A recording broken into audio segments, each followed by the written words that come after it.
Hello student, welcome back to your new class. तो आज है हमारे पास मोल कॉन्सेप्ट सीरीज का लेक्चर नंबर 16।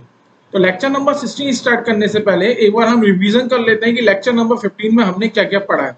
तो अगर मैं लेक्चर नंबर 15 की बात करता हूं तो लेक्चर नंबर 15 में मैंने आपको पढ़ाया था द कॉन्सेप्ट ऑफ एलआर को हम बोलते हैं लिमिटिंग रिएजेंट। लिमिटिंग रिएजेंट, तो इसके लिए हमने कुछ पॉइंट बताए थे। एक बार इनको फटाफट रिवाइज कर लेते हैं कि किसी भी केमिकल रिएक्शन में अगर एक से ज्यादा रिएक्टेंट है तो वहां पे हमें क्या चेक करना पड़ेगा कि हमारे पास जो रिएक्टेंट है उसमें से एलआर कौन सा है, लिमिटिंग रिएक्टेंट कौन सा है। तो बेसिकली जो लिमिटिंग रिएजेंट होता है वो भी एक क्या होता है, रिएक्टेंट ही होता है। ठीक है। उसके बाद हमने आपको पढ़ाया था कि किसी भी केमिकल रिएक्शन में आप जो भी कैलकुलेशन करोगे अपने इस एलआर के करस्पॉन्डिंग ही करोगे। ठीक है, ये हमने डिस्कस किया। डेफिनेशन में हमने आपको ये बताया the reactant which is present lesser amount as compared या as required by the other reactant is known as a limiting reagent. उसको हम लिमिटिंग रिएजेंट कहते हैं। फिर हमने ये भी बताया था किसी भी केमिकल रिएक्टेंट में जो एलआर होता है उसके अलावा जितने भी रिएक्टेंट होते हैं उनको हम बोलते हैं एक्सेस रिएजेंट। और सबसे इंपॉर्टेंट पॉइंट हमने क्या बताया था, अगर हम अपने केमिकल रिएक्शन में जो सब्सटेंसेस हैं या फिर जो रिएक्टेंट है उनका अगर हम स्टोइकियोमेट्रिक कोएफिशिएंट के रेशियो के टर्म्स में लेते हैं तो उस केमिकल रिएक्शन में कोई भी एलआर नहीं होगा, या फिर आप बोल सकते हो जितने भी रिएक्टेंट है वो सब हमारे कैसे एलआर है। तो ये सब हम डिस्कस कर चुके थे। इसके बाद हमने पढ़ा था how to find LR. LR हम कैसे फाइंड आउट करें, तो 3 स्टेप में बेटा ये फाइंड आउट करना था। स्टेप नंबर 1 की बात करेंगे तो उसमें आपको केमिकल रिएक्शन की करनी थी बैलेंसिंग। स्टेप नंबर अगर मैं 2 की बात करूंगा तो स्टेप नंबर 2 में आपको हर एक रिएक्टेंट के लिए इनिशियल मोल्स कैलकुलेट करने थे। हर एक रिएक्टेंट के लिए आपको इनिशियल मोल्स कैलकुलेट करना था। और स्टेप नंबर 3 की बात करेंगे तो आपको फाइंड आउट करना था एक रेशो। और किस चीज का रेशो था वो रिएक्टेंट के इनिशियल मोल्स और उनके स्टोइकियोमेट्रिक कोएफिशिएंट का रेशो था। उनके स्टोइकियोमेट्रिक कोएफिशिएंट का रेशो था। स्टोइकियोमेट्रिक कोएफिशिएंट का रेशो। और जिस रिएक्टेंट के लिए इस कोएफिशिएंट की वैल्यू, इस रेशो की वैल्यू क्या आएगी, लीस्ट आएगी, वही हमारा क्या हो जाएगा, एलआर। अब पूरी केमिकल रिएक्शन में आप जो कैलकुलेशन करोगे इसी एलआर के रेस्पेक्ट में करोगे। तो फटाफट हमने कुछ होमवर्क के लिए आपको 3 क्वेश्चन दिए थे, तो पहले हम उन 3 क्वेश्चंस को सॉल्व करते हैं। ठीक है, तो ये है हमारे पास आज का लेक्चर नंबर 16। 3 क्वेश्चंस हमें रिवाइज करने हैं। जो होमवर्क का पार्ट है तो आप अपने आंसर एक बार मैच कर लेना, मैं क्वेश्चन सॉल्व कर रहा हूँ। क्वेश्चन है आपके पास, the mass of CO2 produce from 620 gram mixture of C2H4O2 and O2 prepared to produce the maximum energy। तो आपके पास बेटा एक मिक्सचर था, आपके पास क्या है, एक मिक्सचर है। और उस मिक्सचर का अगर हम मास देखें तो उस मिक्सचर का मास हमें 620 ग्राम गिवन है। अब ये मिक्सचर है किस चीज का, ये मिक्सचर है हमारे पास C2H4O2 का, और ये मिक्सचर है हमारे पास O2 का। ठीक है, आपको पूछा गया था mass of the CO2 produce from 620 gram mixture of C2H4O2 and oxygen prepare to produce maximum energy. तो यहाँ पे हम नोट करके लिखेंगे, एक पॉइंट नोट करके क्या लिखेंगे बेटा, to produce maximum energy. Maximum energy, इस लाइन का मतलब क्या है बेटा, मैक्सिमम एनर्जी कब मिलेगी, मैक्सिमम एनर्जी आपको तब मिलेगी जब आपके पास जो भी रिएक्टेंट है उन रिएक्टेंट का आप 100% यूटिलाइज कर लो, तब आपको क्या मिलेगी, मैक्सिमम एनर्जी मिलेगी। अगर हमारे रिएक्टेंट 100% यूटिलाइज हो रहे हैं इसका मतलब जितने भी रिएक्टेंट है वो एक साथ कंज्यूम होंगे। कोई भी रिएक्टेंट ऐसा नहीं है कि जो बाद में एक्सेस रिएजेंट के फॉर्म में बच जाएगा। इसका मतलब जो ये लाइन लिखी हुई है कि to produce the maximum energy, इस लाइन का मतलब है all reactant utilized 100%। और all reactant utilized 100% मतलब ये हमारे पास केस हो गया नो एलआर का। कौन सा केस हो गया बेटा, ये नो एलआर का। या फिर आप क्या बोल सकते हो, ये केस कैसा हो गया, ऑल आर एलआर। क्या तो कोई भी एलआर नहीं है, या फिर आप बोल सकते हो ऑल आर एलआर। अब एक बात बताओ बेटा, जब मैंने आपको लास्ट लेक्चर में पढ़ाया था लिमिटिंग रिएजेंट तो उसमें बोला था कि एक ऐसा केस जिसमें हम बोलते हैं कि नो एलआर और या फिर हम बोलते हैं ऑल आर एलआर, ये कब बनता है, ये तब बनता है जब हम क्या करते हैं, अपने रिएक्टेंट को स्टोइकियोमेट्रिक कोएफिशिएंट के रेशो में लेते हैं। तो यहाँ पे आप लिखेंगे नोट करके कि ये केस कब पॉसिबल है, when all reactant all reactant all reactants are taken in their stoichiometry in their stoichiometric coefficient in their stoichiometric coefficient। ठीक है, अब ये समझ में आया मतलब क्या है। क्वेश्चन में बोला to produce the maximum energy, मतलब जितने भी रिएक्टेंट है वो 100% यूटिलाइज होने चाहिए। अगर रिएक्टेंट 100% यूटिलाइज हो रहा है इसका मतलब कोई भी एलआर नहीं होगा, या फिर तुम कह सकते हो कि सब क्या होंगे, एलआर होंगे। और ये कब पॉसिबल है, ये पॉसिबल तभी हो सकता है जब हमारे पास जितने भी रिएक्टेंट हैं हमने उनको स्टोइकियोमेट्रिक कोफिशिएंट के रेशियो में लिया होगा। ठीक है, अब मैं क्या करता हूं कि मेरे पास जो ये मिक्सचर था, इस मिक्सचर का मास मुझे गिवन है 620 ग्राम, और इस मिक्सचर के अंदर दो कंपोनेंट हैं, बोले या फिर आप बोल सकते हो इस मिक्सचर के अंदर दो कंपाउंड है, एक कंपाउंड है C2H4O2 और एक कंपाउंड हो जाए और एक हमारे पास एलिमेंट हो जाएगा O2। तो मैं क्या करता हूँ, C2H4O2 का मास ले लेता हूँ x ग्राम। मैंने इसका मास कितना ले लिया, x ग्राम। तो ऑक्सीजन का मास बेटा कितना हो जाएगा मिक्सचर में, 620 माइनस x ग्राम। अब आपको क्या करना है, अब आपको एक बैलेंस केमिकल रिएक्शन लिखनी है कंबशन की। तो कंबशन की रिएक्शन लिखता हूं मैं, C2H4O2 plus 2O2 2CO2 plus 2H2। तो आप एक बार चेक कर लो, this is a balance chemical reaction. कैसे करा मैंने, तो मैंने जब आपको होमवर्क दिया था बेटा तो वहां पे मैंने एक हिंट दिया था, अगर आप चाहो तो लास्ट क्लास का बिल्कुल एंड वाला पार्ट देख के देख लो। अगर आप इस केमिकल रिएक्शन की बात करोगे तो केमिकल रिएक्शन मेरे पास कैसी रिएक्शन है, एक बैलेंस केमिकल रिएक्शन है। ठीक है, अब मुझे क्या फाइंड आउट करना है, मुझे फाइंड आउट करना है CO2 mass of CO2 produce. तो मुझे फाइंड आउट करना है, मैं कलर चेंज कर देता हूं, मुझे फाइंड आउट करना है मास ऑफ CO2, ये मुझे फाइंड आउट करना है इस क्वेश्चन के अंदर। अब मैं कैसे फाइंड आउट करूंगा, देखो पहली चीज मुझे समझ में आ गई कि मेरी इस केमिकल रिएक्शन में कोई भी एलआर नहीं है, एलआर नहीं है, या फिर मैं बोल सकता हूँ हर एक रिएक्टेंट मेरा एलआर है, या फिर मैं बोल सकता हूँ कि मैंने जो रिएक्टेंट लिए हैं वो मैंने स्टोइकियोमेट्रिक कोफिशिएंट के रेशियो में लिए हैं। मतलब stoichiometric coefficient C2H4O2 divided by stoichiometric coefficient of O2 is equal to 1/2, that is also equal to mole of C2H4O2 divided by mole of O2। अब बेटा आप पढ़ चुके हैं mole is equal to mass upon molar mass, तो मैं direct यहीं पे लिखने वाला हूँ। तो मोल ऑफ C2H4O2 को मैं क्या लिख सकता हूँ, mass of C2H4O2 divided by molar mass of C2H4O2 divided by mass of O2 divided by molar mass of O2। तो वैल्यू बेटा पुट करो, so the 1/2 is equal to mass of C2H4O2। तो C2H4O2 का मास मैंने कितना ले लिया, x gram, x divided by molar मास। जब मोलर मास निकालोगे आप C2H4O2 का, मोलर मास ऑफ C2H4O2, तो ये आ जाएगा आपके पास 60 ग्राम पर मोल। तो यहाँ पे मोलर मास हो जाएगा इसका 60 into 1 upon mass of oxygen. तो मास ऑफ ऑक्सीजन हो गई मेरे पास 620 minus x divided by molar mass of oxygen. तो ऑक्सीजन का मोलर मास हो जाएगा 32। तो मैं एक बार इसको अरेंज कर देता हूँ, x by 60 into 32 divided by 620 minus x. तो मैंने ये क्या करा, इसको मैंने अरेंज कर दिया। तो आप इसे सॉल्व कीजिए। तो बेटा ये देखो 2 से 30 टाइम्स कैंसिल होगा, ठीक है, ये 30 टाइम कैंसिल करा, इसको आगे सॉल्व करते हैं हम। तो ये आ जाएगा हमारे पास, एक मिनट रुकिए, ठीक है, तो ये हमारे पास आ जाएगा 30 into 620 minus x divided by 32x। तो 30 इंटू 620, अब उधर ले जाता हूं इसको, तो ये आ जाएगा मेरे पास 62x, 62x ही आ रहा है ना। तो ये क्या होगा, x की वैल्यू निकालेंगे तो ये 10 टाइम हो जाएगा कैंसिल, x की वैल्यू आ गई मेरे पास 300 ग्राम।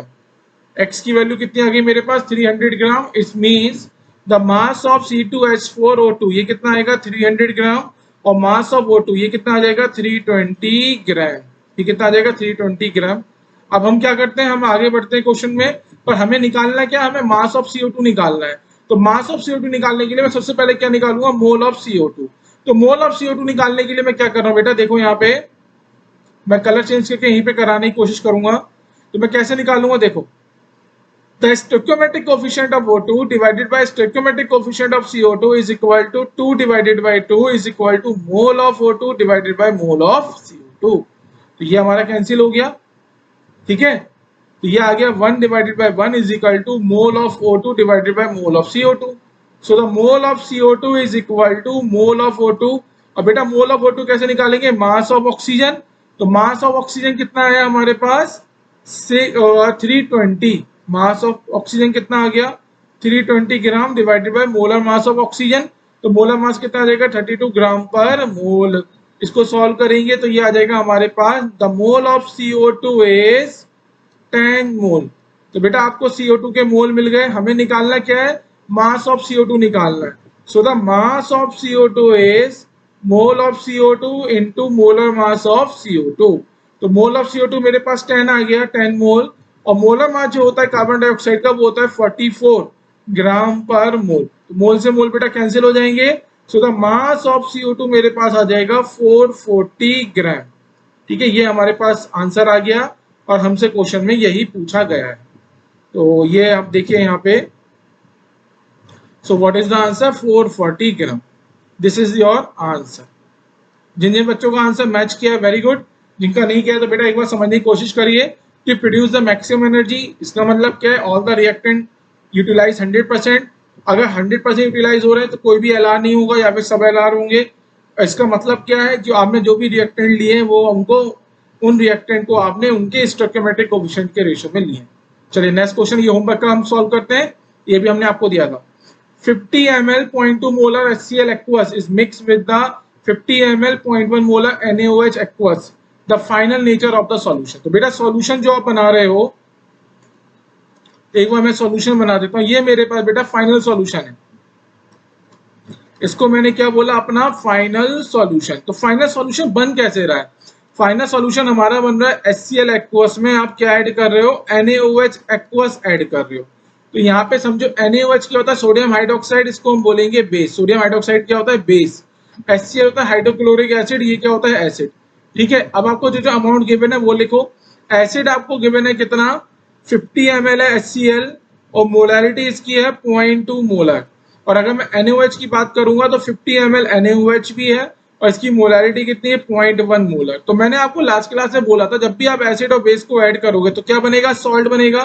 तो सॉल्ट बनेगा NaCl solid plus water. Water क्या होता है, H2O लिक्विड।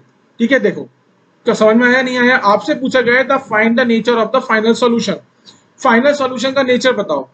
अब देखो NaCl क्या सॉल्ट है, वाटर क्या होता है, वाटर हमारा होता है न्यूट्रल, वाटर क्या होता है न्यूट्रल। तो फाइनल सॉल्यूशन का जो नेचर है वो डिपेंड करेगा कि फाइनल सॉल्यूशन के अंदर एसिड है कि बेस है। अब वो कैसे पता चलेगा, आपको निकालना पड़ेगा इन दोनों में से LR कौन सा है। अगर मैं इनको मोल्स में कन्वर्ट करूं तो बेटा HCl एक्वस सॉल्यूशन में HCl के अगर मैं मोल्स निकालूं तो मोल्स कैसे निकाल सकता हूं, वॉल्यूम इनटू मोलैरिटी। तो ये कितना आ जाएगा मेरे पास 10 मिलीमोल, कितना आ जाएगा ये 10 मिलीमोल। और अगर हम NaOH एक्वस सॉल्यूशन में NaOH के मोल निकालेंगे तो ये कितना आ जाएंगे 5 मिलीमोल। बेटा मैं देखो हर एक चीज डिटेल से नहीं बता रहा हूँ, ये चीजें मैंने क्वेश्चन बहुत बार सॉल्व करा चुका हूँ कैसे मैं निकालता हूँ।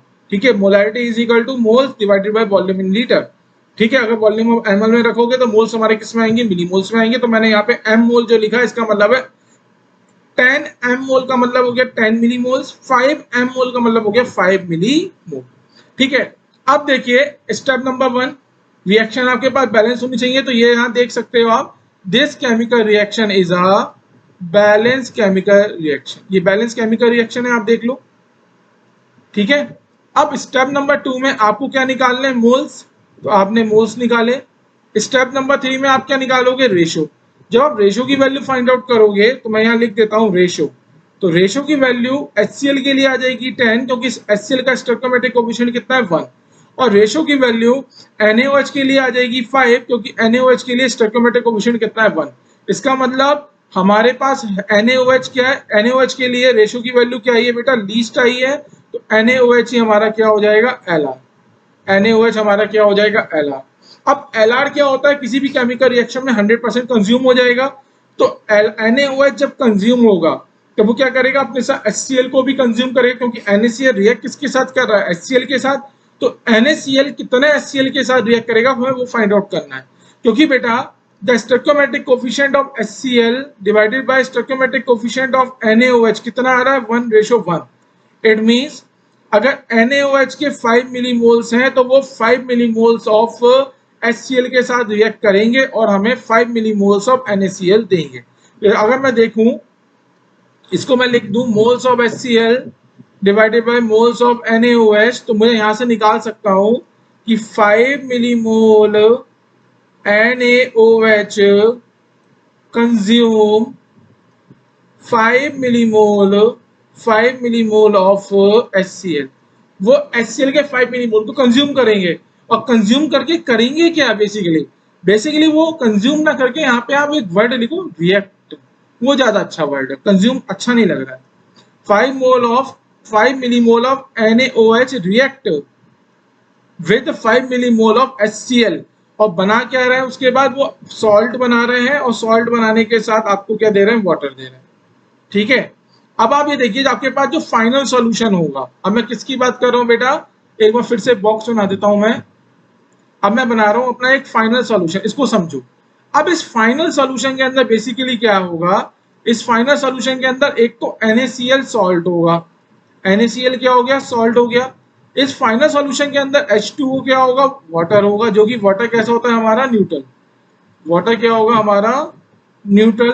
अब देखो एसिड और बेस में क्या हो रहा है कि बेस के 5 मिलीमोल, बेस के जितने भी मोल्स है वो सब मोल्स एसिड के मोल्स के साथ रिएक्ट करके इतना सब कुछ बना रहे हैं।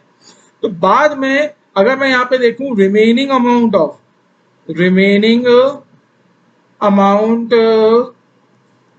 ऑफ HCl, तो HCl की रिमेनिंग अमाउंट कैसे निकलेगी बेटा, HCl के initial moles minus HCl moles react with NaOH। HCl के जितने मोल ने NaOH के साथ रिएक्ट करा उतना क्या कर दो बेटा, यहाँ माइनस कर दो। तो इनिशियल मोल ऑफ HCl हमारे पास कितने थे, 10 मिलीमोल, और हो क्या रहा है, उन 10 मिलीमोल्स में से 5 मिलीमोल्स ने क्या करा है, NaOH के साथ रिएक्ट किया।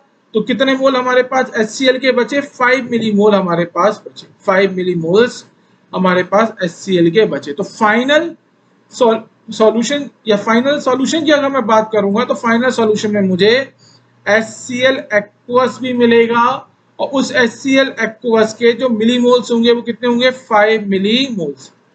कितने होंगे, 5 मिलीमोल्स। अब आपसे पूछा है बेटा फाइनल सॉल्यूशन में, आप देखो फाइनल सॉल्यूशन में क्या है, एक तो सॉल्ट है, एक वाटर है, ये सब क्या न्यूट्रल है। तो फाइनल सॉल्यूशन का जो नेचर है वो क्या डिसाइड करेगा, HCl, क्योंकि फाइनल सॉल्यूशन में क्या एसिड है, because in final solution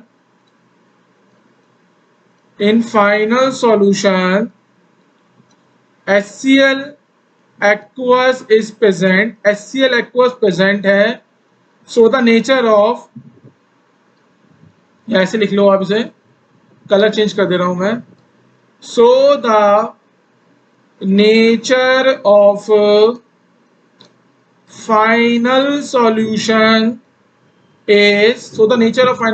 is acidic. तो फाइनल सॉल्यूशन का जो नेचर होगा बेटा वो कैसा नेचर होगा, एसिडिक नेचर होगा। एसिडिक नेचर क्यों होगा, क्योंकि फाइनल सॉल्यूशन में क्या है, एसिड बचा है। तो आंसर अगर आप लिखना चाहो इस क्वेश्चन का तो आंसर हो जाएगा एसिडिक। फाइनल सॉल्यूशन का जो नेचर है वो नेचर कैसा है हमारा, एसिडिक है। चलिए मूव करते हैं नेक्स्ट क्वेश्चन पे। नेक्स्ट क्वेश्चन है हमारे पास, equal volume of 0.1 molar H2SO4 aqueous and 0.1 molar KOH aqueous solution are mixed together. The final molarity of H plus and OH minus will be। तो अब आप क्या कर रहे हो, देखो मैं बनाता हूं, डायग्राम बना देता हूं मैं।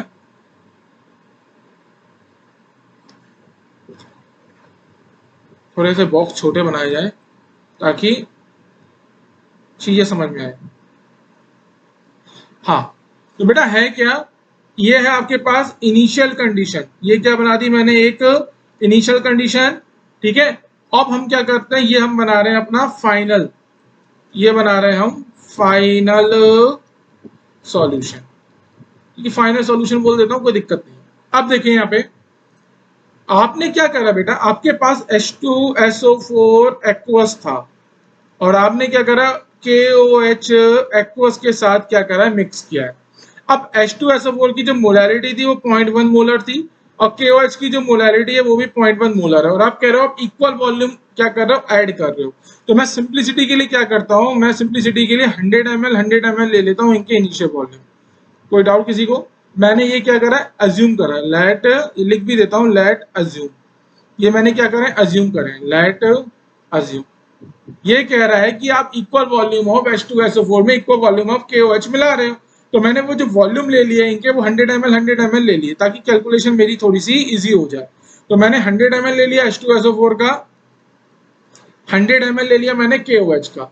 अब होगा क्या बेटा, देखो यहाँ पे मैं रिएक्शन लिखता हूँ। रिएक्शन क्या होगी, जब H2SO4 एक्वस जो है हमारा KOH एक्वस के साथ रिएक्ट करेगा, तो बेसिकली H2SO4 जो होता है वो होता है एक एसिड और KOH क्या होता है, बेस। तो जब भी एसिड और बेस में रिएक्शन होगी तो क्या बनेगा, हमेशा बनेगा सॉल्ट। सॉल्ट का नाम हो जाएगा K2SO4 सॉलिड प्लस, या फिर एक काम करता हूँ K2SO4 एक्वस भी लेता हूँ, क्योंकि K2SO4 जो होता है सॉल्ट जो होता है वो वाटर सॉल्युबल होता है, प्लस H2। तो यहाँ पे मैं 2H2 कर देता हूँ। तो बेटा अभी आपसे पूछा क्या है, फाइनल सॉल्यूशन में मोलैरिटी निकालनी है H प्लस की और OH माइनस की। तो फाइनल सॉल्यूशन में है क्या, फाइनल सॉल्यूशन में एक तो हमें साफ साफ दिख रहा है कि हमारे फाइनल सॉल्यूशन में K2SO4 एक्वस है, हमारे फाइनल सॉल्यूशन में एक H2O है, H2O लिक्विड है जो कैसा होता है, न्यूट्रल होता है। अब आपसे जो पूछी गई है, आपसे क्या पूछी गई है, आपसे पूछी गई है the final molarity of H plus and OH minus. अब हमें देखना पड़ेगा कि हमारे फाइनल सॉल्यूशन में एसिड होगा कि बेस होगा। अब वो पूरा का पूरा डिपेंडेंट होगा हमारे LR पे। ठीक है, समझ में आ गया? तो बेटा LR फाइंड आउट करो इसमें। तो स्टेप नंबर 1 है कि केमिकल रिएक्शन को बैलेंस करना है, तो this chemical reaction is a balance chemical reaction. Step 2 में आपको क्या निकालना है, मोल्स निकालने। अब आपको H2SO4 की मोलैरिटी पता है, वॉल्यूम पता है, तो यहां से अगर मैं H2SO4 के मोल्स निकालूंगा तो कितने आ जाएंगे, 10 मिलीमोल्स। आपको KOH का वॉल्यूम पता है, KOH की मोलैरिटी पता है, तो KOH के अगर मैं मोल्स निकालूंगा तो मोल्स कितने आ जाएंगे मेरे पास, मोल्स आ जाएंगे मेरे पास 10 मिलीमोल्स। तो आपको बेटा अब इनिशियल मोल्स ही पता चल गया, H2SO4 का मोल्स कितने हैं, 10 मिलीमोल्स, और KOH के मोल्स कितने हो गए बेटा, 10 मिलीमोल्स। स्टेप नंबर 3 में हम क्या करते हैं, रेशो निकालते हैं। जब आप रेशो निकालोगे तो मैं रेशो में लिख देता हूँ, आप क्या निकाल रहे हो यहाँ पे, आप निकाल रहे हो यहाँ पे रेशो। जब आप रेशो निकालोगे तो रेशो की वैल्यू इसके लिए आ जाएगी 10 और इसकी रेशो की वैल्यू आ जाएगी 10/2 इज इक्वल टू 5। इसका मतलब यहाँ से हमें समझ में आ गया जो हमारा KOH है वो क्या है, LR। अगर KOH हमारा LR है, इसका मतलब ये क्या हो जाएगा, 100% कंज्यूम हो जाएगा, 100% क्या करेगा, रिएक्ट कर देगा H2SO4 के साथ। तो फाइनल सॉल्यूशन में अब आपको एक और चीज मिलने वाली है, वो क्या मिलने वाली है, H2SO एक्वस। बेटा ये मैंने कैसे डिसाइड किया, ये मैंने डिसाइड किया LR बेस पे, कि जो LR होगा वो तो खत्म हो गया। अब LR के अलावा जो भी रिएक्टेंट होगा वो हमें फाइनल मिलेगा, क्योंकि अगर आपको K2SO4, यहाँ समझो, अगर आपको K2SO4 और वाटर बनाना है तो आपको H2SO4 के साथ साथ KOH भी चाहिए। जैसे KOH खत्म हो गया तो H2SO4 अकेले बच के कभी भी K2SO4 और वाटर नहीं बना सकते। समझ में आ रही है बात? अब हमारा एम क्या है, हमें ये निकालना है कि हमारे फाइनल सॉल्यूशन में H2SO4 के कितने मोल्स हैं वो हमें फाइंड आउट करने हैं। ठीक है, तो अगर मैं यहाँ पे देखूं, stoichiometric coefficient of KOH divided by stoichiometric coefficient of H2SO4 is equal to mole of KOH divided by mole of H2SO4। अब मुझे ये फाइंड आउट करना है कि H2SO4 के KOH के 10 मिलीमोल्स जब कंप्लीटली रिएक्ट करेंगे तो वो उनको कितने H2SO4 के मोल्स की रिक्वायरमेंट है। अब मैं ये कैलकुलेट कर रहा हूँ, समझ में आ रही है बात? मैं क्या कैलकुलेट कर रहा हूँ कि KOH के जो मेरे पास 10 मिलीमोल्स हैं, इनको कंप्लीटली रिएक्ट करने के लिए H2SO4 के कितने मोल्स की रिक्वायरमेंट है। तो बेटा मोलर रेशियो लगा दो, तो ये आ जाएगा KOH का स्टोइकियोमेट्रिक कोएफिशिएंट 2 है और H2SO4 का स्टोइकियोमेट्रिक कोएफिशिएंट 1 है, तो ये आ जाएगा 2/1 is equal to 10 by mole of H2SO4, और यहाँ से हमारे पास आ जाएगा मोल ऑफ H2SO4 इज 5 मिलीमोल। कितना आ गया हमारे पास? हमारे पास आ गया 5 मिलीमोल। ठीक है, हमारे पास आ गया 5 मिलीमोल।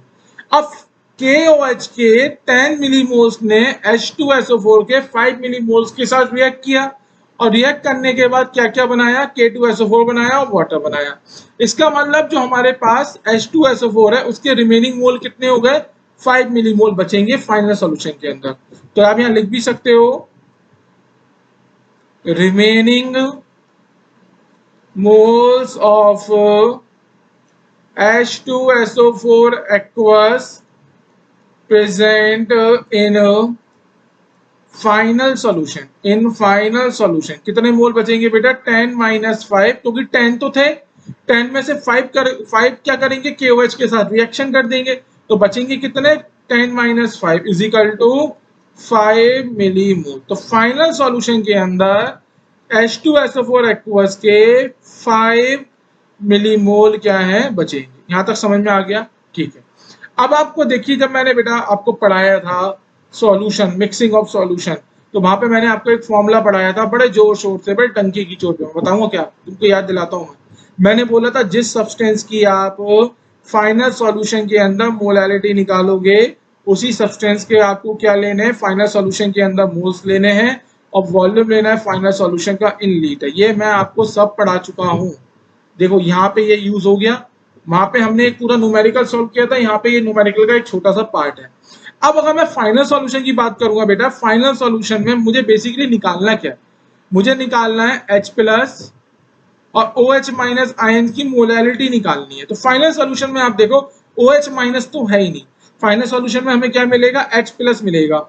अब वो H प्लस भी कहां से आएगा? देखो मेरे पास बेसिकली H2SO4 एक्वस है, तो ये जो H2SO4 एक्वस है ये क्या हो जाएगा? आयंस देगा हमें, H plus ions, H plus aqueous plus 2OH minus aqueous. अब H2SO4 के मोल्स कितने फाइनल सॉल्यूशन में? 5 मिलीमोल्स है। अब यहां देखो आप, H2SO4 का एक मॉलिक्यूल, H2SO4 का एक मॉलिक्यूल जब आयनाइज होता है तो मुझे 2H प्लस देता है। तो H2SO4 के जब 5 मिलीमोल आयनाइज होंगे तो मुझे कितना H प्लस एक्वस के मॉलिक्यूल देंगे? 10 मिलीमोल। समझ में आया ये कॉन्सेप्ट? फिर से मैंने ये यहाँ पे यूज करा। तो अभी जिन बच्चों को पहले समझ में नहीं आ रहा था, वो एक बार ध्यान से सुनो मैं क्या बोल रहा हूँ। मैं ये कह रहा हूँ कि जब एक मॉलिक्यूल ऑफ H2SO4 मेरा आयनाइज होता है तो वो 2H प्लस देता है। तो 5 मिलीमोल जब H2SO4 आयनाइज होंगे तो कितने H प्लस देंगे? 10 मिलीमोल्स देंगे। तो अगर मुझे फाइनल सॉल्यूशन में H प्लस आयन की मोलैलिटी निकालनी है तो फाइनल सॉल्यूशन में मुझे H प्लस आयंस के मोल लेने पड़ेंगे डिवाइडेड बाय फाइनल वॉल्यूम लेना पड़ेगा, किसमें? In litre. तो बेटा देखो, तो final mole of H plus in final solution कितने हैं? 10 मिलीमोल। और अगर मैं वॉल्यूम ऑफ सॉल्यूशन देखता हूं, फाइनल वॉल्यूम ऑफ सॉल्यूशन, तो आप कर क्या रहे हो? आप यहां देखो, आप 10 ml ऑफ H2SO4 में 10 ml ऑफ KOH मिला रहे हो, तो फाइनल सॉल्यूशन का वॉल्यूम कितना हो जाएगा? 200 ml। कितना हो जाएगा बेटा? 200 ml।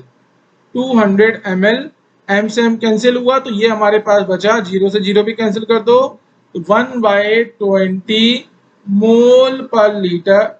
ठीक है, या फिर आप इसको लिख सकते हो the molality of H plus is, एक बार मैं इसको 0.05 आएगा तब भी मैं इसको एक बार कंफर्म करूंगा। तो ये आ गया मेरे पास 0.05 मोल। तो फाइनल सॉल्यूशन में H प्लस की जो कंसंट्रेशन आई, वो कंसंट्रेशन कितनी आ गई हमारे पास? 0.05। कितनी कंसंट्रेशन आ गई हमारे पास? 0.05। तो मैं जरा इसको थोड़ा सा कलर कर देता हूं ताकि थोड़ा सुंदर सा दिखे और मेरे गले को थोड़ा सा आराम मिले कंटिन्यूस बोलते बोलते। ठीक है, तो अब ऑप्शन के साथ मैच कर लो। ऑप्शन के साथ मैच करोगे 0.05, कौन सा ऑप्शन मैच हो रहा है? Option B. यही है right choice baby. This is the answer of your question 0.05। ठीक है, ये ध्यान रखना। अगर मैं आपसे पूछूं फाइनल सॉल्यूशन में OH माइनस कंसंट्रेशन, तो आप निकाल सकते हो बेटा। OH minus concentration in final solution is mole of OH minus in final solution divided by volume of final solution. और मोल्स कितने हैं बेटा फाइनल सॉल्यूशन में? मोल्स हैं OH माइनस के 0/200 इज इक्वल टू 0 मोलर। ऐसा नहीं है कंसेंट मोलैरिटी नहीं है पर 0 मोलर है बस। समझ में आ गया? चल अब एक थ्योरी वाला पार्ट मुझे बताना है, उसके बाद फिर न्यूमेरिकल पे आऊंगा। तो सब लोग यहाँ पे नोट करके लिखेंगे, क्या लिखेंगे? नोट करके लिखेंगे सम salts are insoluble in water, कि कुछ सॉल्ट जो होते हैं वाटर में क्या होते हैं? इनसॉल्युबल होते हैं। मींस जब उन सॉल्ट को आप वाटर में डालोगे तो वो क्या देंगे? प्रेसिपिटेट देंगे। व्हेन, लिख लो आगे, when these salts dissolve in water, precipitate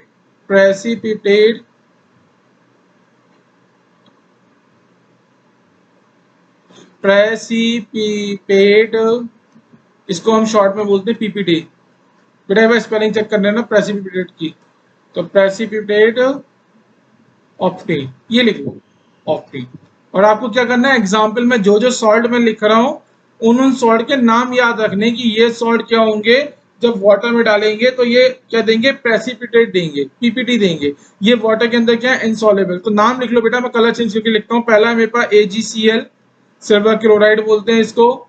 AgBr, silver bromide. CaCO3, calcium carbonate. BaSO4, barium sulphate. SrSO4, strontium sulphate, ETC। आपको बस ये याद रखने में इनके नाम भी लिख दे रहा हूँ। AgCl होता है सिल्वर क्लोराइड। AgBr होता है सिल्वर ब्रोमाइड।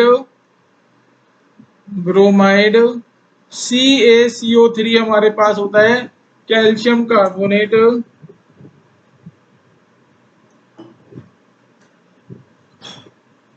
CaCO3 क्या हो गया? Calcium carbonate. BaSO4 हो गया बेरियम सल्फेट। और SrSO4 हो गया strontium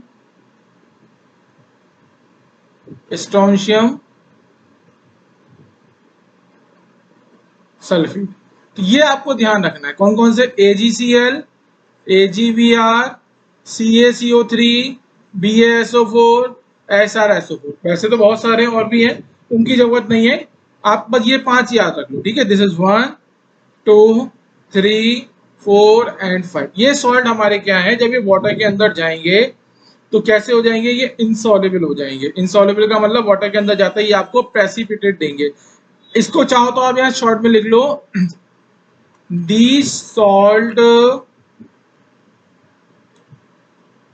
do not produce ions in water। ये वाटर के अंदर आयंस को प्रोड्यूस नहीं करने वाले।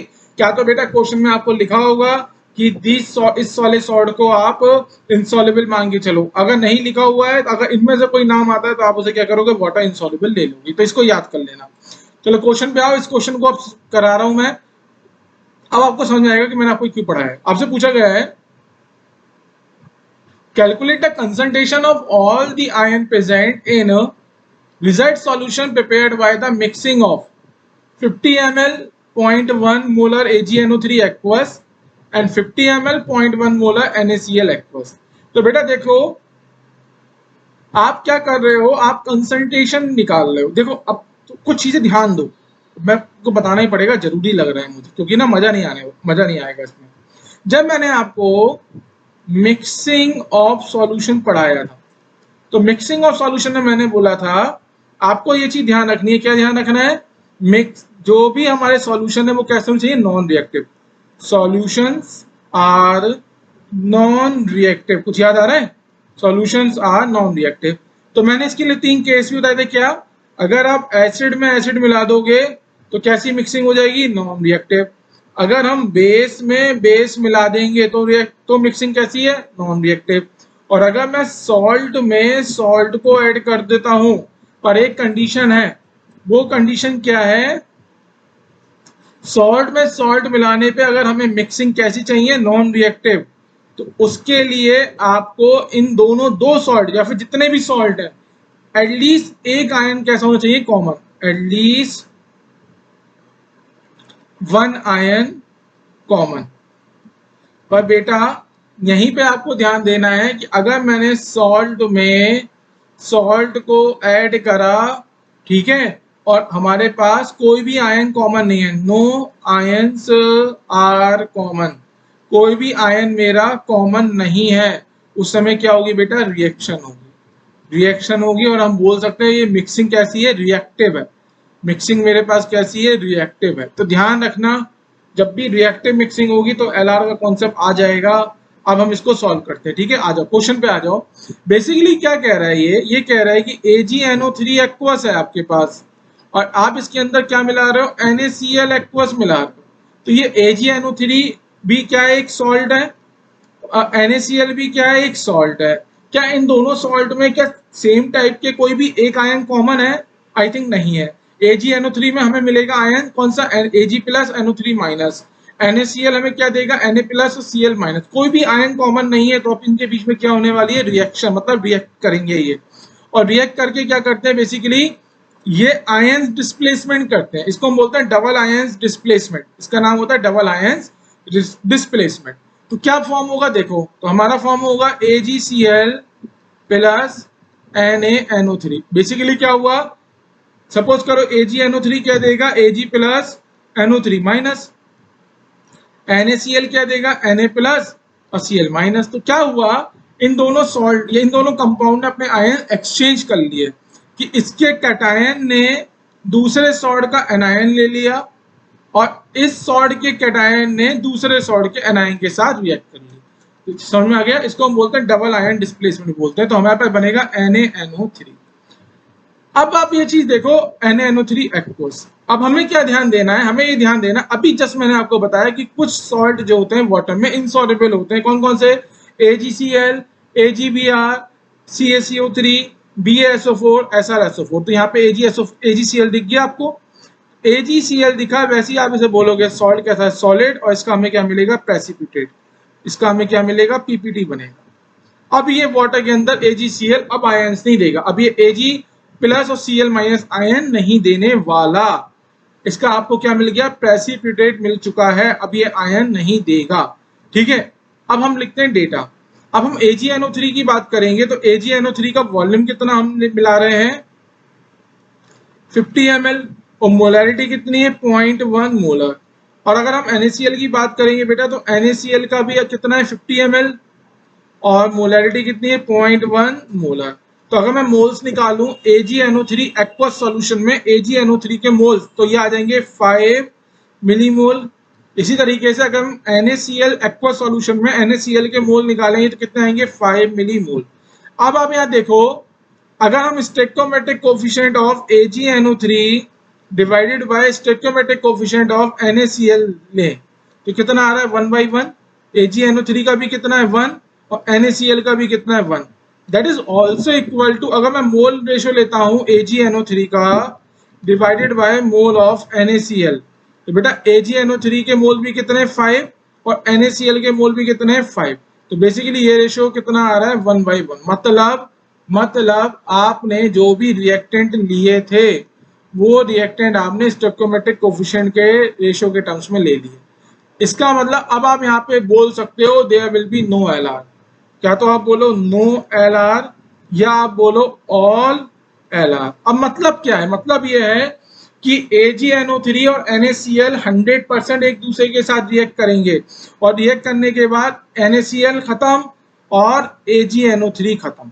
अब रिएक्शन के बाद हमें मिला क्या, रिएक्शन के बाद हमें मिलेगा एक तो AgCl और एक हमें मिलेगा NaNO3 एक्वस। समझ में आ गई बात।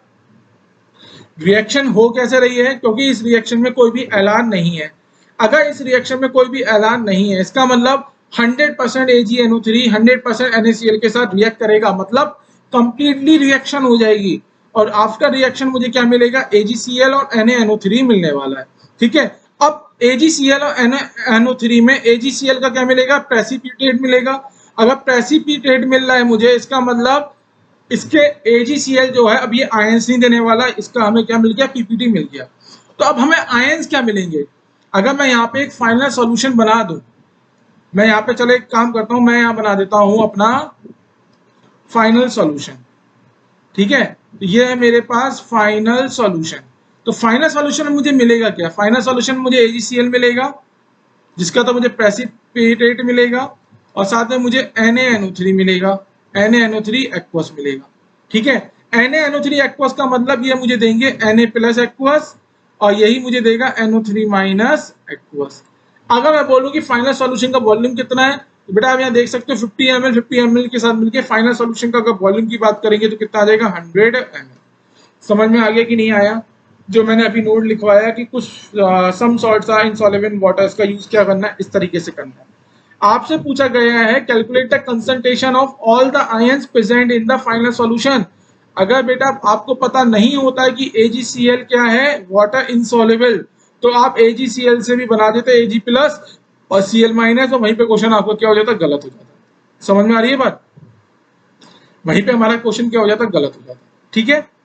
अब आप ये देखिए, अगर मैं यहां पे stoichiometric coefficient of AgNO3 divided by stoichiometric coefficient of NaNO3 लगा देता हूं, तो that is equal to mole of AgNO3 divided by mole of NaNO3। तो स्टोइकोमेट्रिक कोएफिशिएंट तो बेटा इनका भी 1 ही है, इनका भी क्या है, 1 है। तो यहां से मुझे मोल ऑफ NaNO3 की वैल्यू क्या मिली, that is equal to mole of AgNO3, that is equal to 5 millimole, 5 millimole, ये मुझे मिल गया, ठीक है। ये चीज भी इंपॉर्टेंट है। अब होगा क्या बेटा, देखो NaNO3 जो बना, NaNO3 एक्वस, ये फाइनल सॉल्यूशन के अंदर क्या करेगा, आयंस प्रोड्यूस करेगा। कौन कौन से? Na प्लस एक्वस और NO3 माइनस एक्वस। तो अब आप देखो, एक मॉलिक्यूल ऑफ NaNO3 आपको एक Na प्लस और एक NO3 माइनस दे रहा है। इसका मतलब 5 मिलीमोल ऑफ NaNO3 जब आयनाइज होंगे तो 5 millimole of Na plus aqueous और 5 millimole of NO3 minus aqueous आपको मिलने वाला है। अब आपको क्या मिल गई बेटा, अब आपको मिल गए हैं मोल्स फाइनल सॉल्यूशन में, आयंस के मोल। अब आपको तो कुछ करना ही नहीं है, आप इनकी क्या निकालो, कंसंट्रेशन निकालो। कंसंट्रेशन निकालने का मतलब है आप इनकी मोलैरिटी निकालो। तो अगर मैं फाइनल सॉल्यूशन में Na प्लस एक्वस की मोलैरिटी निकालूंगा, तो ये आ जाएगा mole of Na plus aqueous in final solution divided by volume of final solution, ठीक है। तो बेटा मोल कितने हैं, 5 मिलीमोल डिवाइडेड बाय वॉल्यूम। तो वॉल्यूम की बात करेंगे, वॉल्यूम कितना है, 100 ml, m से m कैंसिल, तो ये हमें मिल गया कितना, 0.05 मोलर, ठीक है। फाइनल सॉल्यूशन में Na प्लस एक्वस की जो कंसंट्रेशन आई वो कितनी आई, 0.05।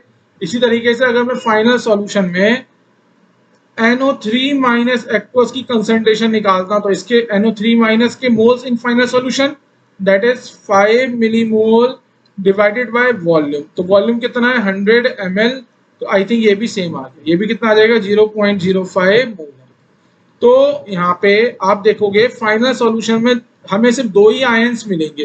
कौन कौन से आयंस मिलेंगे, एक हमें मिलेगा हमारा Na प्लस और एक हमें मिलेगा NO3 माइनस, 2 ही आयंस मिलेंगे। तो आप यहाँ लिख सकते हो आंसर इस क्वेश्चन का। अगर मैं आंसर लिखूं तो फाइनल सॉल्यूशन में बेटा एक तो 2 आयंस है, कौन कौन से, एक आपके पास है Na प्लस आयंस जिसकी कंसंट्रेशन कितनी आई, 0.05 मोलर, और एक है हमारे पास NO3 माइनस एक्वस जिसकी कंसंट्रेशन भी कितनी है, 0.05 molar. This is the answer of your question. आज का लेक्चर मैं छोटा रखने वाला हूँ, ये है मेरे पास आज के क्वेश्चन का, आज के लेक्चर का लास्ट क्वेश्चन। तो फटाफट हम इसको कंप्लीट करेंगे और आज के लेक्चर को हम यहीं पे रुकेंगे। पूरा न्यूमेरिकल बेस मैंने आज का ये लेक्चर डिजाइन किया था कि जो भी आपके डाउट है वो सब आपके क्लियर हो जाए, ठीक है। तो एक बार क्वेश्चन रीड करता हूँ। क्वेश्चन है मेरे पास, assuming complete precipitation of BaSO4 calculate the sum of molar concentration of all ion in 2 litre of 2 molar H2SO4 is mixed with 4 litre of 1 molar BaOH का होल ट्वाइस सॉल्यूशन। बेसिकली बेटा क्या था, basically मैं बता रहा हूँ हो क्या रहा है, ठीक है, अभी यह समझ में आ जाएगा। आपके पास बेटा दो सॉल्यूशन थे, दिस इज सॉल्यूशन नंबर 1 और दिस इज सॉल्यूशन नंबर 2। तो सॉल्यूशन नंबर 1 आपको जो गिवन है वो आपको गिवन है H2SO4 का, जिसका वॉल्यूम है 2 लीटर की जगह मैं 2000 ml लिख देता हूँ, और इसकी मोलरिटी कितनी है 2m। और एक आपको सॉल्यूशन गिवन है BaOH का होल ट्वाइस, इसका वॉल्यूम आपको 4 लीटर है तो मैं इसको 4000 ml लिख देता हूँ, और इसकी मोलरिटी कितनी है 1 मोलर है, ठीक है। तो ये आपको पता है ये क्या है आपका H2SO4 एसिड, और बेरियम हाइड्रोक्साइड बेसिकली ये क्या है बेस।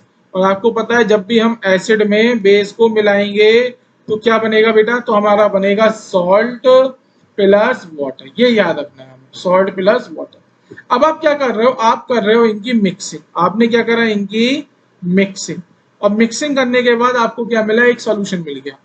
मिक्सिंग करने के बाद आपको क्या मिला, एक फाइनल सॉल्यूशन, ठीक है। मिक्सिंग करने के बाद हमें क्या मिलेगा, फाइनल सॉल्यूशन। तो एक बार हम क्या करते हैं इनकी रिएक्शन लिख देते हैं। रिएक्शन क्या है बेटा हमारे पास, रिएक्शन हो जाएगी कि H2SO4 aqueous react with BaOH whole twice form BA, नहीं ये सही है, form BaSO4 plus BaSO4 plus 2H2।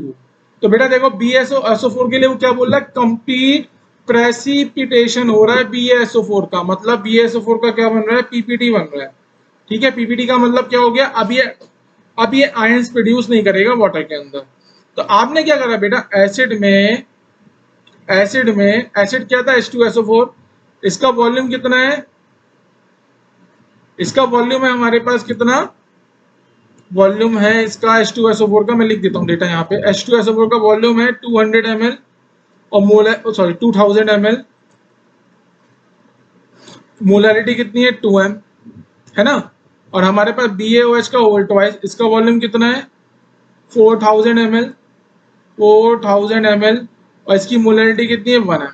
तो बेटा क्या मैं मोल्स निकाल सकता हूँ, H2SO4 एक्वस सॉल्यूशन में H2SO4 के मोल्स कितने आ जाएंगे, मोल्स आ जाएंगे 4000 मिलीमोल्स या 4 मिलीमोल्स आ जाएंगे, आई थिंक कोई डाउट नहीं होगा, मैं तो लिख देता हूं मैं 4000 मिलीमोल्स, ठीक है। इसी तरीके से BaOH सॉल्यूशन के अंदर BaOH का होल ट्वाइस के मोल्स कितने आ जाएंगे, इनके भी मोल्स आ जाएंगे 4000 मिलीमोल्स, ठीक है। यहां तक समझ में आ गया। अब आप देख सकते हो the stoichiometric coefficient of H2SO4 divided by stoichiometric coefficient of BaOH का whole twice is equal to 1/1, ठीक है। और इनका मोल का रेशियो जब मैंने निकाला तो mole of H2SO4 divided by mole of BaOH का whole twice is equal to 1 ratio, मतलब 4000 डिवाइडेड बाय 4000 दैट इज, तो लिख ही लो यार, 4000 divided by 4000 that is 1 ratio 1। इसका मतलब अगेन ये केस कौन सा बन गया, ये केस हमारा बन गया नो LR का। कौन सा केस बना ये हमारा, नो LR। नो LR का मतलब बेटा क्या होगा, जो मेरे पास जितना H2SO4 है पूरा का पूरा H2SO4 पूरे के पूरे BaOH होल ट्वाइस के साथ रिएक्ट कर जाएगा। तो फाइनल सॉल्यूशन की अगर बात करेंगे तो BaOH का होल ट्वाइस खत्म, H2SO4 का होल ट्वाइस खत्म, मतलब एसिड जितना मेरे पास एसिड था पूरा का पूरा एसिड मेरा पूरे के पूरे बेस के साथ क्या करेगा, रिएक्ट कर जाएगा, रिएक्ट कर जाएगा और दोनों एसिड और बेस खत्म। तो फाइनल सॉल्यूशन में अगर हम बात करेंगे तो फाइनल सॉल्यूशन में अब हमें क्या क्या मिलने वाला है, देखो फाइनल सॉल्यूशन में हमें मिलने वाला है BaSO4 का प्रेसिपिटेट, और साथ में हमें मिलने वाला है वाटर। और वाटर कैसा होता है, न्यूट्रल। वाटर क्या हो गया हमारे लिए, न्यूट्रल, ठीक है। तो अगर हम आयंस की बात करेंगे, ये पूछ रहा है आपसे calculate the sum of molar concentration of all ions. तो फाइनल सॉल्यूशन में बेटा हमारे पास आयंस क्या है, BaSO4 तो प्रेसिपिटेट है तो ये तो आयंस देगा नहीं। वाटर की अगर मैं बात करता हूँ वाटर की, अगर मैं वाटर की बात करता हूँ, चलो देखो मैं फिर से बताता हूँ मेरे, चलो ये बताओ फाइनल सॉल्यूशन में क्या क्या हुआ है। एक तो BaSO4 है, साथ में वाटर है ना। अब इसके आंसर बेटा दो आंसर होंगे, दो आंसर कौन से होंगे, देखो इस तरीके समझो। अगर मैं मोल कॉन्सेप्ट की बात करता हूँ बेटा, मोल कॉन्सेप्ट, तो मोल कॉन्सेप्ट में अभी तक जितने भी क्लासेस हुए हैं मैंने आपको ये बोला है कि जो वाटर होता है, वाटर कैसा होता है, न्यूट्रल होता है। न्यूट्रल का मतलब वाटर हमारा आयंस में ब्रेक नहीं होता, या फिर आप बोल सकते हो do not dissolve in ion, ठीक है, या फिर डू नॉट आयनाइज लिख दो, डू नॉट आयोनाइज, वाटर हमारा आयोनाइज नहीं होगा। तो sum of all the concentration की अगर मैं बात करता हूं तो sum of all the concentration मतलब sum of H plus ions, concentration of SO4 minus 2 ions, concentration of Ba plus 2 ions और concentration of OH minus ions। इन सब की concentration कितनी हो जाएगी? जीरो।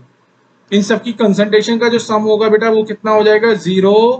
क्यों होगा जीरो? मैंने बता दिया अभी आपको बेटा, SO4 माइनस 2 कहां से मिलेगा? एसिड से मिलेगा, और एसिड फाइनल सॉल्यूशन में है नहीं, इसका मतलब SO4 माइनस 2 की कंसंट्रेशन जीरो। Ba प्लस 2 कहां से मिलेगा? बेस से मिलेगा, फाइनल सॉल्यूशन में बेस भी नहीं है, तो Ba प्लस 2 आयंस की कंसंट्रेशन बेटा कितनी हो गई? जीरो। अब वाटर हम कह रहे हैं न्यूट्रल, न्यूट्रल का मतलब वाटर आयनाइज होगा नहीं, तो इसका मतलब H प्लस आयन कंसंट्रेशन भी जीरो है और OH माइनस कंसंट्रेशन भी क्या है? जीरो। इसलिए इसका आंसर क्या आ जाएगा? जीरो। पर ये आंसर कब तक वैलिड है? जब तक आपने आयनिक इक्विलिब्रियम नहीं पढ़ा है। फिजिकल केमिस्ट्री का एक चैप्टर है, उस चैप्टर का नाम है ionic equilibrium. Ionic equilibrium.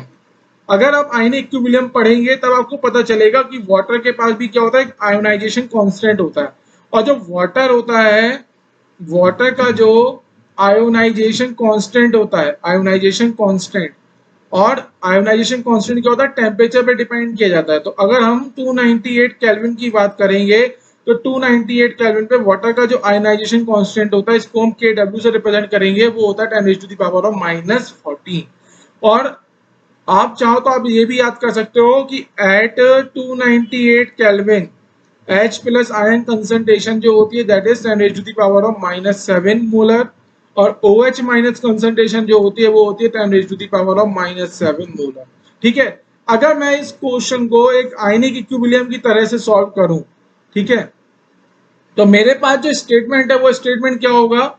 Statement है H plus ion concentration plus SO4 minus 2 ion concentration plus Ba plus 2 ion concentration plus OH minus ion concentration. तो आप यहाँ देख सकते हो SO4 माइनस 2 और Ba प्लस 2 की तो अभी भी जीरो रहेगी, पर वाटर की कंसंट्रेशन में कितनी लूंगा? 10⁻⁻⁻7 मोलर, और अगर मैं OH आयन की कंसंट्रेशन भी कितनी लूंगा? 10⁻⁻7 मोलर।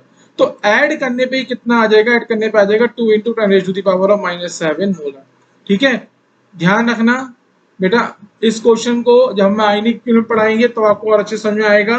पर अगर मैं इस क्वेश्चन जो आया था मेरा, इस क्वेश्चन की अगर मैं ऑप्शन की बात करता हूं, ठीक है, अगर ऑप्शन, अगर फिर से सुन लो, अगर मुझे ऑप्शन 2 × 10⁻⁻7 मोलर गिवन होता तो मैं उस पर टिक मारता। ठीक है, अगर ये ऑप्शन गिवन नहीं होता, 0 मोलर गिवन होता तो मैं उस पर टिक मारता। अगर ये दोनों ऑप्शन गिवन होते तो मैं इस वाले ऑप्शन पे टिक मारता। समझ में आ रही है बात? समझ में आ रही है जो मैं समझाना चाह रहा हूं? अगर ये दोनों गिवन होते तो मैं इस पे टिक मारता। This is the right answer. पर आपको जो ऑप्शन गिवन है उन ऑप्शन में ऐसा कोई भी डेटा नहीं है, तो आपका आंसर हो जाएगा none of these, none of these. ठीक है, तो मोल कॉन्सेप्ट के हिसाब से चलेंगे तो वाटर क्या है? न्यूट्रल, आयन में ब्रेक नहीं होता। पर हमें पता है हमारा जो आयनिक इक्विलिब्रियम में मैं आपको पढ़ाऊंगा, चाहे आपका सॉल्ट, जितने भी सॉल्ट मैंने बोले अभी, जैसे मैंने आपको AgCl पढ़ाया, मैंने आपको AgBr पढ़ाया, कैल्शियम कार्बोनेट पढ़ाया, मैंने बोला वाटर में सॉल्युबल नहीं है, पर ऐसा नहीं होता। हर एक सॉल्ट वाटर में थोड़ा ना थोड़ा बहुत तो सॉल्युबल होता है, जिसको हम बोलते हैं स्प्रैंगली सॉल्युबल सॉल्ट SSS। वो हम पढ़ेंगे सब आयनिक इक्विलिब्रियम में, टेंशन नहीं लेने का। अभी सिर्फ कॉन्सेप्ट सीखो, कॉन्सेप्ट क्या चल रहा है हमारा। ठीक है, तो बेटा ये हो गया हमारा आज का पूरा लेक्चर, जो हमने पूरा अपना न्यूमेरिकल बेस्ड लेक्चर रखा कि जितने आपने कॉन्सेप्ट पढ़े आप उनका यूज करना सीखो। ठीक है, ऐसा नहीं कि आप हर एक न्यूमेरिकल में आपको क्या हो रहा है? रिवीजन हो रहा है प्रीवियस कॉन्सेप्ट का। तो बेटा जिन बच्चों ने ये लेक्चर देख रहे हैं, जिनको ये सीरीज अच्छी लग रही है, तो उनसे मैं रिक्वेस्ट करूंगा प्लीज आप इस चैनल को सब्सक्राइब करो, वीडियो को लाइक करो, वीडियो को शेयर करो अपने फ्रेंड्स के साथ। जो भी बच्चे जो पढ़ने में, जो उनको चाहते हैं पढ़ना, बिल्कुल डिटेल से स्टडी करना चाहते हैं, तो उनके लिए बहुत ज्यादा हेल्पफुल है। चलिए मिलते हैं आपसे नेक्स्ट क्लास में। नेक्स्ट क्लास हम पहले पढ़ेंगे थ्योरी पढ़ने के बाद हम करेंगे न्यूमेरिकल। अब आपका आई थिंक ये मैंने कौन सा लेक्चर कराया है, एक बार आज का लेक्चर था मेरे पास लेक्चर नंबर 16। अब 4 लेक्चर और बचे मूल कॉन्सेप्ट के अंदर। 4 लेक्चर के अंदर हमारा मूल कॉन्सेप्ट क्या है पूरा कंप्लीट हो जाएगा। तो 20 लेक्चर के अंदर मैं मूल कॉन्सेप्ट आपका कंप्लीट कर रहा हूँ। 20 लेक्चर में देख मारो बेटा, ज्यादा टाइम नहीं लगेगा, ऐसी कोई चीज नहीं है जो मैंने छोड़ी है। ठीक है, चलो मिलता हूँ आपसे नेक्स्ट क्लास में। तब तक के लिए अपना क्या करेंगे, ध्यान रखेंगे, खाने का ध्यान रखेंगे, पढ़ाई का ध्यान रखेंगे, एंजॉय करेंगे, लाइफ को एंजॉय करेंगे। Okay, see you in a next class. Bye bye, take care.